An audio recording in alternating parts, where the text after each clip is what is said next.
Satu, alladzina hum fi salatihim khashi'un. Syarat pertama, kalau ingin mendapatkan surga Firdaus tadi dan kebahagiaannya diturunkan ke bumi, dibawa sampai mati, masuk ke alam kubur lebih bahagia lagi, maka amalan pertama untuk melatih menguatkan iman itu, coba berlatih untuk menunaikan sholat dengan khusyuk. Kalau Anda kerjakan benar sholat ini, maka apa yang Anda dapatkan? Teman-teman ingat betul, saya mau tanya sebentar. Keabadian yang abadi disebut dengan sa'id. Kalau kita ingin turunkan ke dunia percikannya kita dapatkan, usahanya disebut dengan apa? Masih ingat? Aflah itu kalau didapatkan, kata dasarnya apa tadi? Falahun. Lihat baik-baik. Kata Allah dalam Al-Quran tadi, kalau ingin mendapatkan falahun, amalan pertama sholat. Makanya ketika dipanggil sholat, kalimat falah dilekatkan pada panggilan sholat. 5 kali diingatkan. Begitu muadzin kemudian azan memanggil Anda, hayya 'alas shalah. Anda bertanya, ya Allah kenapa kami mesti sholat? Dijawab, hayya 'alal falah. Yuk, pagi yuk. Yang sejati datang sini. Belum dapat sujud, belum dapat ruku, saya berikan. Makanya ketika orang sholatnya benar, dia akan mendapatkan 5 keutamaan. Saat di dunia nih, belum ke akhirat, 5 keutamaan yang tidak diberikan pada orang yang tidak sholat. Atau orang sholat tapi sholatnya nggak khusyuk. Sebab syarat mendapatkannya khusyuk. Alladzina hum fi sholatihim khasyi'un. Bukan alladzina hum fi sholatihim saja, tapi ada kalimat khasyi'un. Artinya yang tidak khusyuk saja nggak akan dapat, apalagi yang nggak sholat. Apa yang 5 ini? Lihat baik-baik. 1, orang yang sholatnya benar, pertama kali sebelum mendapatkan kebahagiaan hakiki dari Allah Subhanahu wa Ta'ala, akan dirubah dulu perilaku hidupnya menjadi perilaku yang lebih baik. Kalau orang itu sholatnya benar, maka sholat itu akan melatih dia untuk berubah, bertransformasi jadi orang baik. Itu ada di Quran surah ke-29 ayat ke-45. Innas sholata tanha anil fahsya'i wal munkar. Sumber keburukan cuma 2, kalau bukan fahsya itu munkar. Maaf, pornografi, porno aksi, LGBT, kata-kata jorok, kotor itu fahsya. Di orang sholat kata Allah mustahil berkata-kata kotor. Orang sholat tidak akan pernah mencela. Orang sholat tidak punya kata-kata jorok. Jadi kalau ada sekarang orang yang sholat senang mencela orang lain, itu berarti ada masalah dalam sholatnya. Dan dia belum dijamin sebagai ahli surga terbaik. Dan hidupnya nggak bahagia. Nggak bahagia. Aneh nih. Sholat tapi senang celah orang. Aneh. Aneh. Yang paling bahaya adalah menikmati celahannya. Itu yang paling aneh. Anda ngaji. Anda ikut taklim. Taklimnya sesuai Quran, taklimnya petunjuk sunnah. Anda sholat, Anda puasa, tapi Anda masih senang mencela orang lain dan menikmati celahan itu. Kalau nggak mencela, kayaknya nggak komplit kehidupan. Maka ada yang salah dengan ibadah Anda. Ada yang keliru. Karena mustahil taat bertemu dengan maksiat, itu mustahil. Mungkar, keburukan yang diingkari oleh hati, sumbernya nafsu perut dengan akal.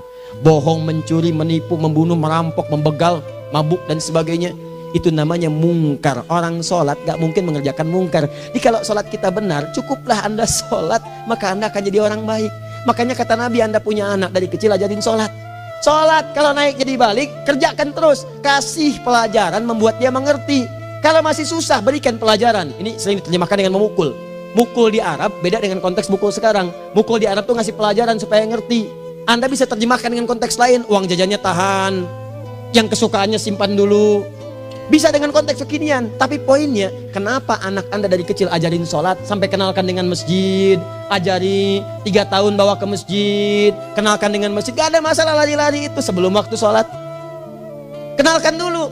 Dulu orang-orang tuh begitu, sebelum waktunya dikenalkan, jalan, begitu lari, biarin dulu. Setelah itu diberi pengertian, nah ini bukan tempat berlari, yang berlari di sana nanti, yang di sini nanti akan ada orang-orang baik semuanya. Terus Anda lihat berbaris, baris rapi. Kalau pengen baik ikutan baris nanti. Terus nanti ada yang mimpin di depan, namanya imam. Imam itu siapa ya? Tetangga kita bukan yang Pak Imam, bukan. Bukan. Kalau tetangga kita namanya Imam S. Arifin. Kalau yang ini imam sholat namanya.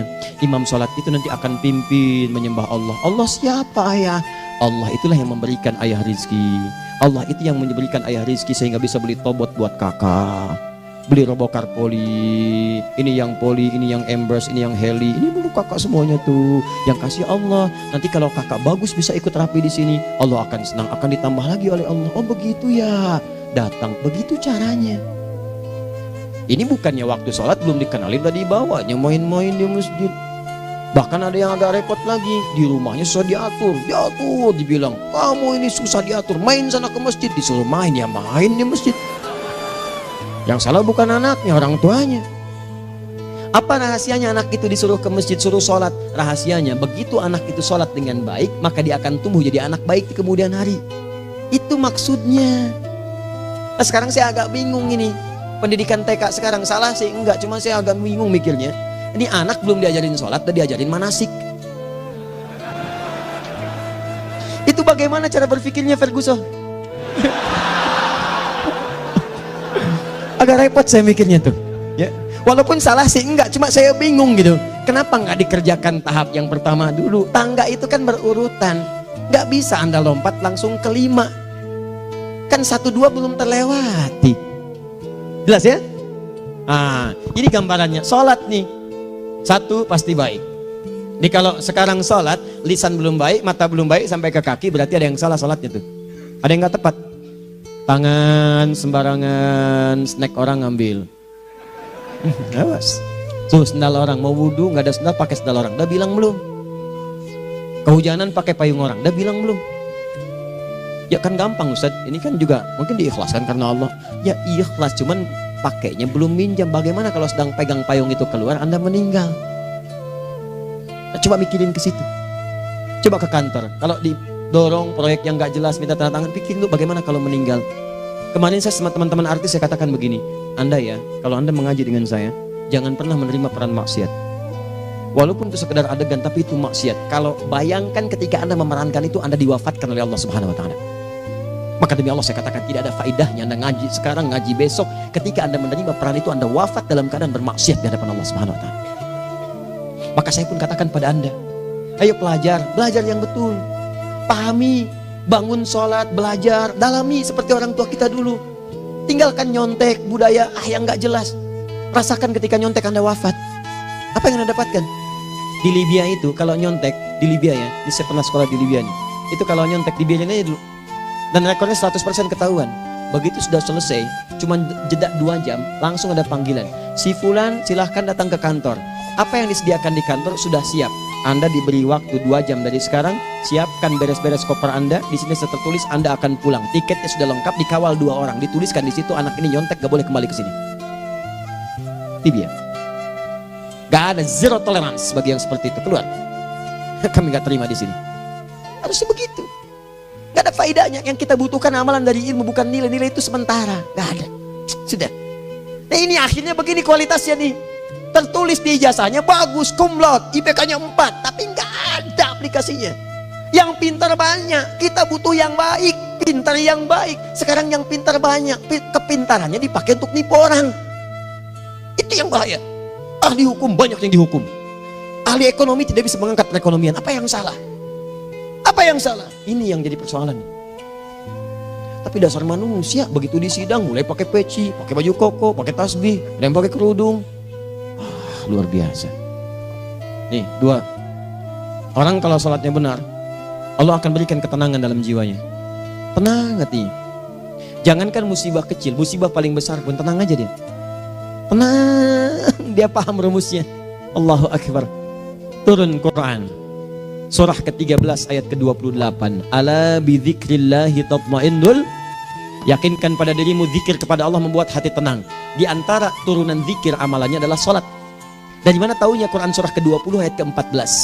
Innani anallahu la ilaha illa ana fa'budni wa aqimis salata lidzikri. Saya Allah, kata Allah ke Nabi Musa. Tidak ada Tuhan selain saya, sembah saya. Bagaimana menyembahmu ya Allah? Tunaikan salat sebagai zikir kepada saya, zikir. Nah, maka kalau Anda sedang tidak tenang, ayo ke masjid. Banyak zikir itu, baca Quran zikir. Quran surah 15 ayat 9. Inna nahnu nazzalna dzikra. Kami turunkan Al-Quran sebagai zikir. Jadi kalau Anda sedang baca Al-Quran, Anda sedang berzikir. Ibu kalau sedang gak tenang, Bu, gelisah, gak enak, gak usah mengeluh, apalagi bikin status gak karuan. Ibu wudhu, ambil mushaf baca. Begitu sedang baca ada ketenangan dalam jiwa. Berdoa, zikir. Kalau sedang gak tenang, besok ada proyek, doa dulu. Doa itu memberikan ketenangan. Makanya doa disebut dengan zikir. Quran surah ke-7 ayat 205. Wadhkur rabbaka fi nafsika tadarruan wa khifatan wa dunal jahri minal qaul. Ayo berzikir, minta kepada Allah dengan segenap jiwamu, mohon dengan penuh ketawaduan. nanti ketenangan diberikan.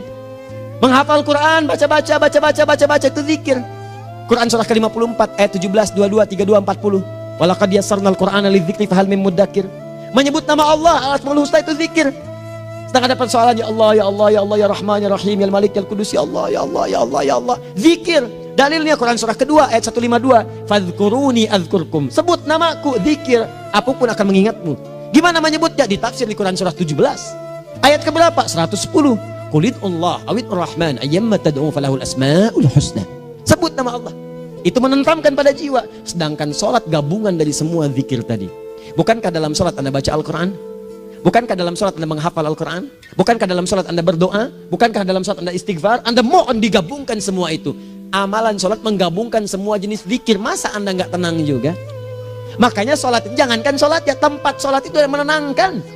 Tempat sholat, tempat paling tenang di muka bumi. Kalau nggak percaya silahkan ya, Anda sebelum masuk ke Istiqomah ini, begitu Anda masuk kan perasaannya beda kan? Lain. Silahkan cek, kalau cari ketenangan datang ke masjid. Masuk, wudhu masuk, sholat 2 rakaat tenang. Dekat kipas angin, saking tenangnya plak ngantuk tidur. Beneran. Enak. Makanya saat Ramadan kalau orang pengen cari ketenangan, lihat di perusahaan-perusahaan penuh tuh musola pada tidur. Ya, mengamalkan hadis palsu. Ya, dia musoim ibadah, tidurnya orang puasa ibadah, hadis palsu. Nah, itu teman-teman. Itu gambarannya tiga. Orang yang salatnya khusyuk benar, itu dijamin langsung oleh Allah Subhanahu wa taala akan dimudahkan semua urusan hidupnya termasuk rezekinya. Ini yang saya katakan. Jadi saya katakan tadi, di akhirat ini, di surga, rezeki tinggal ngambil. Anda kalau benar sholatnya, itu langsung dijanjikan oleh Allah. Rezeki itu nggak perlu Anda banyak pikirkan. Ikhtiar sedikit, datang. Bahkan dari sisi yang tidak Anda duga. Apa dalilnya? Quran surah ke-65 ayat 2 dan 3. Ditafsir di Al-Baqarah ayat 2 dan 3. Wa may yattaqillaha yaj'al lahu makhraja. Ada orang yang meningkatkan takwanya kepada Allah, kami mudahkan urusan hidupnya. Setiap persoalannya diberikan jalan keluar, mudah. Solusi. Setiap ada problematika, ada solusi. Wa yarzuqhu min haitsu la yahtasib. Dan kalau dia ingin mendapatkan rezeki, bahkan kami kirimkan dari sisi yang tidak dia duga. Orang lain capek ini datang lagi, tawaran proyek datang lagi. Utsman tuh Masya Allah kayanya banyak, tapi yang paling dirindukan bukan saat mendapatkan peningkatan omsetnya, yaitu saat dia mendapatkan waktu khusus dengan Allah untuk sholat malam hari, sampai-sampainya sempat sholat tahajud sampai khatam Al-Quran. Abdurrahman bin Auf demikian, Tamim Ad-Dari demikian, sholat karena tahu sholat itu meningkatkan rizki. Karena tahu kuncinya ada di situ, Allah yang punya rizki, disebut dengan Razak, pemilik rizki. Maka saya harus punya hubungan dekat dengan Allah. Kalau sudah punya hubungan dekat, mau apa aja gampang. Belum minta, udah diperhatikan. Silahkan cek, Anda punya hubungan baik dengan bos Anda di kantor. Sebelum Anda minta, beliau udah pikirin tuh, telepon bendahara. Dia udah ngambil belum gajinya? Belum Pak, tambahkan bonus sekian. Kenapa? Karena dia mengawasi Anda. Allah maha tahu dibandingkan dengan bos Anda. Mendekat kepada Allah, semua diperhatikan oleh Allah. Siapa orang takwa itu? Kalimat takwa pertama di Al-Quran Al-Baqarah ayat 2, amalannya ayat 3. Dzalikal kitabu la raiba fihi hudal lil. Siapa mutakin itu? Ayat 3-nya. Alladzina yu'minuna bil ghaib wa yuqimunas shalah. Nih, gampang. Kalau pengen mudah hidupnya gampang. Biaya nggak mahal, tenaga nggak banyak, tingkatkan takwa nih. Jadi kalau hidup Anda masih susah, di kantor champion, di rumah tangga bermasalah terus, atau sebaliknya, maka boleh jadi kalau gelar Anda tinggi, harta Anda banyak, tapi selalu punya masalah. Bukan Anda kurang hebat, bukan Anda kurang kedudukan, bukan Anda kurang kaya, Anda kurang takwa. Dan yang paling dahsyat, mungkin sholat Anda belum berkualitas. 4. Orang yang sholatnya benar, khusyuk dia. Bahkan saat sholat itu kalau dia minta, maka seketika doanya akan dikabulkan. Tanpa diskusi, langsung seketika. Contoh, Quran surah ketiga ayat 38 sampai 39. Demi Allah saya katakan, Nabi Zakaria punya masalahnya pelik. Sudah berumah tangga, istrinya divonis monopos, maaf bahkan mandul. Gak mungkin punya keturunan. Maka apa yang beliau kerjakan? Secara singkat beliau sholat. Begitu sholat minta kepada Allah. Hunalika da'a Zakaria rabbah. Di mihrab itu beliau bermohon kepada Allah. Bermohonnya sambil sholat. Qala rabbi habli min ladunka dzurriyyatan thayyibah innaka sami'ud du'a. Ya Allah, mereka katakan saya nggak mungkin punya keturunan. Sekarang saya ingin katakan, ya Allah, saya hanya minta darimu saja, saya nggak akan dengarkan mereka. Ya Allah, mohon Engkau maha mendengar, ya Allah. Maha mendengar doa saya. Kalau kepada yang maha mendengar aja nggak mengabulkan, kepada siapa lagi saya mesti minta? Apa yang terjadi? Fanadatul malaikat wa huwa qa'imun yusolli fil mihrab. turun malaikat mengabarkan, sedangkan beliau masih sholat, belum selesai dalam sholatnya. Sholat khusyuk itu belum selesai sholat aja dikabulkan, doa sudah turun. Sholatnya belum selesai, doa sudah dikabulkan. Annallaha yubashshiruka bi Yahya. Allah kasih kabar gembira, doa kamu didengar, dikabulkan, kamu akan punya anak, namanya langsung dari Allah Yahya, artinya hidup yang mustahil menurut manusia. Lahir seorang dari rahim perempuan yang menepus dan mandul, bayi yang hidup, kata Allah nggak ada yang mustahil bagiku, jadi dan jadi dia. Berita baiknya, Nabi Zakaria sholat dikabulkan. Umat Nabi Muhammad sebelum sholat sudah ditunggu oleh Allah, mau minta apa aku kabulkan sekarang. Hadisnya qudsi, saya bacakan. Hadatsana qala Rasulullah sallallahu alaihi wasallam, qala Allahu azza wa jalla, qasamtu shalah baini wa baina abdi. Kata Allah, saya bagi dua ya salat antara aku dengan hambaku. Wali abdi ma sa'ala. Kalau hambaku benar salatnya, aku berikan apapun yang dia minta sekarang. Idza qala al-abdu alhamdulillahi rabbil alamin. Bagian pertama, kalau hamba benar dibaca Al-Fatihahnya dari alhamdulillahi rabbil alamin, kalau Allah azza wa jalla dijawab oleh Allah, hamadani abdi, hambaku sedang memujiku. Wa idza qala ar-rahmanir rahim, jika hambaku berkata ar-rahmanir rahim, qala Allah azza wa jalla asna alayya abdi, hambaku sedang menyanjungku. Wa idza qala maliki yaumiddin, qala Allah azza wa jalla majjadani abdi, kalau hambaku mengatakan maliki yaumiddin, kata Allah hambaku sedang mengagungkanku. Perhatikan sekarang. Wa idza qala al-abdu iyyaka na'budu wa iyyaka nasta'in, jika hambaku berkata sekarang, ya Allah, kami sekarang ibadah, sholat menyembahmu, dan kami sekarang sedang punya masalah, kami hanya minta tolong kepadamu ya Rabb. Apa jawabannya? Beda dengan sebelumnya. Kata Allah, hadza baini wa baina abdi, inilah perjanjian antara aku dengan hambaku. Wali abdi, kalau hambaku benar khusyuk sholatnya sampai detik ini, baru sampai Al-Fatihah itu pun belum tuntas, baru sampai Al-Fatihah itu pun belum tuntas. Kalau benar bacaannya betul, sholatnya dari takbir sampai dengan selesainya, sampai ayat itu, iyyaka na'budu wa iyyaka nasta'in, kata Allah, masalah apapun yang dia minta sekarang aku akan kabulkan. Besok saya kasih rahasia yang di KBP, ada awal pembuka di awal sebelum Al-Fatihah yang kalau anda benar bacanya itu pengantar kepada pengabulan doa di Al-Fatihah. Apa itu? Besok. 5. Yang kelima ini yang paling diharapkan, dan ini penutup dalam kajian kita malam ini. Teman-teman sekalian, perhatikan baik-baik. Jika anda benar mengerjakannya, maka Allah akan jamin langsung anda akan mendapatkan kesuksesan dan kebahagiaan di semua aktivitas anda. Kalau jadi suami, suami yang sukses, rumah tangga yang bahagia. Kalau jadi pegawai, pegawai yang sukses, dan di kantor bahagia. Masih ingat? Kesuksesan yang menghadirkan kebahagiaan, konteksnya dunia disebut dengan falah, dipegang disebut dengan aflah. Dikembalikan lagi ke atas, ke surah ke-23 ayat 1 dan 2. Qad aflahal mu'minun. Apa amalannya? Alladzina hum fi salatihim khashi'un. Persoalannya, kalau anda sholat belum mendapatkan satu di antara 5 ini, apa masalahnya? Pertama masalahnya, kata Al-Quran, boleh jadi yang sholat itu belum khusyuk. Apa itu khusyuk? 2 maknanya, dan saya tutup di sini. Apa yang 2 itu? 1, kebanyakan orang sholat masih membawa dunia dalam sholatnya. Makanya kalau pengen khusyuk, kata Allah, maka anda rasakan akan bertemu Allah. Rumusnya Quran surah kedua ayat 45 sampai 46. Rasakan secara singkat, mungkin itu sholat terakhir yang anda akan kerjakan dalam kehidupan. Mungkin di sholat itu anda wafat. Kata Allah, alladzina yadhunnuna annahum mulaqu rabbihim. Orang khusyuk itu sudah kelihatan dari sebelum sholat, dia sudah merasa persiapan menghadap Allah. Persiapan ke manusia aja, dia sudah siap-siap, mandi dulu, ganti pakaian, pakai parfum, macam-macam dan sebagainya, hanya memenuhi undangan manusia. Allah mengundang anda 5 kali dalam sehari. Ya maaf, mengabulkan doa anda, mencukupkan kebutuhan, menyembuhkan kalau sakit, disiapkan anda. Harusnya apa? Penampilan sempurna. Kata Quran, orang khusyuk itu kelihatan sebelum sholat, pakaiannya kelihatan. Quran surah 7 ayat 31, ya bani Adam khudhu zinatakum inda kulli masjid. Hai anak cucu Adam, kalau tiba panggilan dari masjid, kenakan pakaian terbaikmu. Di anak cucu Adam tuh kelihatan. Kalau orang khusyuk, begitu adzan kelihatan pakaiannya lain. Pakaiannya indah. Khudhu zinatakum, kenakan pakaian terbaikmu. Dipakai, bertemu Allah. Bertemu manusia aja pakaian bagus-bagus. Ini aneh ya, ada orang salah ibadah aja. Orang salah ibadah pakaiannya bagus-bagus. Lihat nih hari-hari tertentu, besok tuh orang mau ke tempat masing-masing tuh. Ada yang pakai jas, pakai dasi, pakai batik, pakai kebaya. Anaknya dibawa, dikuncir 2, bawa manisan macam-macam. Mau salah ibadah aja, tampilan bagus. Masa antum yang benar ibadahnya nggak bagus? Bedakan. Pakaian futsal, pakaian sholat ganti dengan yang sholat. Ini gimana pakaian sholat pakai pakaian futsal? Depannya gambar Messi, belakang Ronaldo. Ah, repot. Malaikatnya juga bilang, kamu salah baju, harusnya Luka Modric.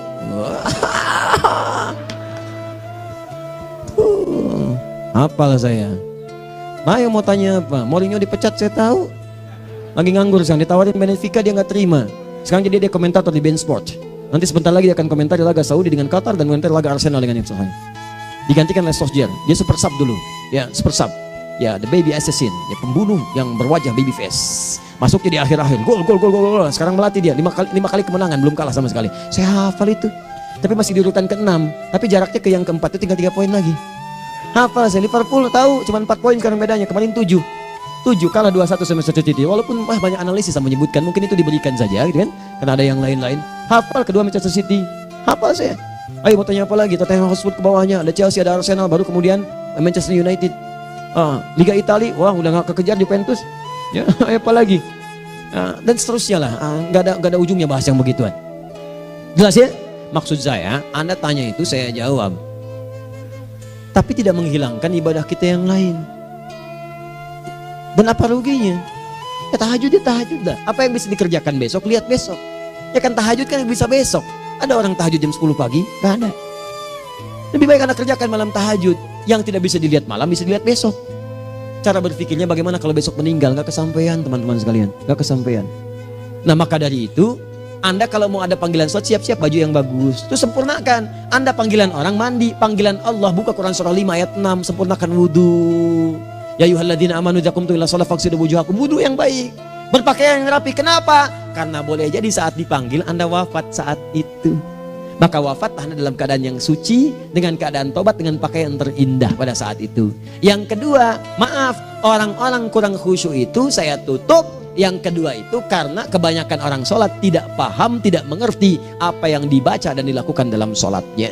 Jujur pada diri sendiri, jawab pada diri Anda. Sampai sekarang Anda sholat, berapa persen bacaan sholat yang Anda pahami? Jangan-jangan selama ini Anda sholat ribuan kali sujud, ribuan kali ruku. Gak ada yang paham yang dibaca. Sekian persen yang paham, bagaimana sholat Anda bisa khusyuk? Pekerjaan Anda dipahami, urusan akhirat Anda gak dipahami. Di mana cara berpikirnya? Aku yang bagaimana atau engkau yang harus bagaimana? Ya, coba berubah. Nah ini baru satu amalan, belum yang lainnya. Ada 5 amalan lagi yang kalau kita bisa turunkan itu, selain sholat yang khusyuk, maka jaminan tadi akan datang. Baru sholat khusyuk aja 5 datang, apalagi ditambah dengan 5 amalan lainnya lagi. Demi Allah saya katakan, dunia kecil sekali, gak ada nilainya. Akhirat aja enak, nikmat. Saya ketemu Ustaz Arifin beberapa waktu lalu, dan kita doakan semoga Allah berikan kesembuhan, kesehatan. Saya datang, biasa kita adamin berdoa, duduk. Bang istirahat, bang butuh istirahat, umat udah nunggu. Dah gak usah mikir yang lain, karena beliau cerita masjid, cerita zikro, cerita mana. Ya insya Allah. Nitipin ini, nitipin itu dan seterusnya. Dan yang paling indah adalah, bang kita saling panggil weekend. Nikmat, gak ada yang senikmat ini. Zikir, Allah, doa. Nah bayangkan sakit tapi masih nikmat gitu. Nikmat. Iya bang, saya paham. Istirahat dulu. Banyakkan nanti orang jengkuk. Saya pamit dulu ya, supaya bisa istirahat, supaya tenang. Lama kita pegangan tangan, ngobrol, saling mendoakan. Itu nikmat. Dan cara berpikirnya kalau sudah pakai iman, semua nikmat. Ada uang nikmat, gak ada uang nikmat, sakit nikmat. Karena cara berpikirnya lain. Nanti kita bertemu lagi, saya terangkan pada Anda. Dan saya contohkan satu kisah. Bahkan ketika ada orang yang diuji Allah dengan ujian yang sangat luar biasa, yang menurut sementara orang itu ujian sangat luar biasa menggetarkan jiwanya dan susah untuk bertahan, tapi orang ini nikmat saja menjalaninya. Nikmat. Ada yang di rumah tangga, ada yang di macam-macam. Contohnya banyak. Satu contoh saya berikan di malam ini. Sekali suami istri, wah luar biasa. Istrinya itu cerewetnya Pak, bukan cuma cerewet, ngeselin bagi suaminya. Maaf Bu ya, bukan ibu maksudnya. Jadi semua yang dikerjakan suami salah. Pengen mangga, ayah kalau kita sekarang dibeli mangga. Kenapa mangga yang ini? Saya pengennya mangga yang lain. Belikan mangga. Kenapa beli mangga aja? Jeruknya mana? Jeruk. Semua. Pokoknya semua yang kerjakan suami salah. Tapi suami tidak pernah mengeluh. Ini kerjakan, itu kerjakan. Satu kali, perhatikan cara memandangnya. Ketika iman sudah masuk ke dalam jiwa. Kata temannya, akhi, istri kamu ini begini, nyusahin kamu. Kenapa kamu gak cari yang lain? Kan gampang ada syariat. Udah pisahin aja, cari yang lain. Kamu tenang ibadah. Apa jawabannya? Hey, Allah sudah turunkan surga ke saya lewat dia. Kenapa kamu meminta saya untuk menjauhinya dan meninggalkan surga saya? Di cara melihat dia, bukankah ketika ada berbagai keluhan saya sabar? Bukankah sabar mendekatkan saya ke surga? Allah kirimkan tipikal istri seperti ini supaya mendekatkan saya ke surga. Dengan itu kan saya banyak pahala. Saya sabar, pahala banyak. Sudah Allah berikan pahala kepada saya. Kamu malah nyuruh saya untuk berpisah dengan pahala itu. Perhatikan cara berpikirnya. Indah. Kalau rumah tangga seperti ini semuanya enak gitu. Suaminya biasa-biasa, istrinya cantik, luar biasa. Begitu berdandan kelihatan, kata suaminya, Masya Allah, wajahnya tak berpaling, mata tak berkedip. Kata istrinya, ya zauji madzabik, sayang kamu kenapa? Allah syakiran lillah bihadari. Demi Allah, aku bersyukur mendapatkan istri secantik kamu. Kata istrinya, nahnu fil jannah zauji, kita berdua di surga. Kata suaminya, kok bisa begitu jawabanmu? Iya, kamu bersyukur dengan keadaanku, aku bersabar dengan keadaanmu. Catat. Bukankah orang syukur dan sabar di surga? Tuh lihat, canda-canda orang-orang soleh itu begitu. Nikmat ketawa walaupun nyelekit di hati. Cuman bawaannya enak gitu. Nah, nanti itu ada tuh, nanti saya turunin tuh. Yang di rumah tangga, yang ini, yang itu nanti. Kapan? Pertemuan berikutnya. Ya, jadi kita cukupkan dulu di malam ini apa yang kita pelajari, supaya nanti nggak terlampau banyak kita dapat materi. Cuma sayang sedikit mengamalkan. Saya sudah tuangkan di sini. Banyak saya tuliskan, termasuk di keluarga, di macam-macam. Ini saya tulis, tapi silahkan Anda baca. Kalau ada manfaat silahkan dapatkan. Kalau ada yang kurang silahkan sampaikan untuk dikoreksi. Semoga Allah muliakan kita semua insya Allah. Sekali lagi, perbaiki hidup. Jangan banyak mainnya. Dan sudah, jangan banyak membuang dengan yang sia-sia, apapun yang dihadapi. Sekali lagi, tolong jaga kondusivitas, bantu negara kita, ketertiban, keamanan. Kalau saya menyampaikan sesuatu ada singgungan dengan yang kekinian, itu maksudnya koreksi masukan-masukan supaya diperbaiki. Tapi tetap dalam urusan pemilihan kita punya pilihan masing-masing yang tidak boleh dipaksakan. Jelas ya? Baik, jadi ya saya sampaikan sekali lagi. Pertama, pilih mana? Anda dipaksa harus ikut, atau yang kedua, kita bebas memilih sesuai. Dah. Sudah ya. Jadi kita akhiri, subhanakallahumma bihamdika asyhadu an la ilaha illa anta astaghfiruka wa atubu ilaik. Wa akhiru da'wan alhamdulillahirabbil alamin. Berjumpa besok sesi terakhir fikih ikhtilaf di Masjid Ar-Rahman Kota Baru Parahyangan. Assalamualaikum warahmatullahi wabarakatuh.